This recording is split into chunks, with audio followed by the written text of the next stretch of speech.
Un viaggio di 30 chilometri che l'ha tenuta lontana dalla sua famiglia per 2 giorni.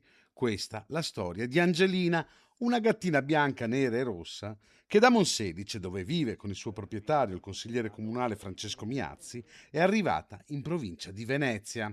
Angelina, infatti, si era intrufolata nell'auto di una ragazza che lavora a Monselice, ma vive a Vigonovo, nel veneziano.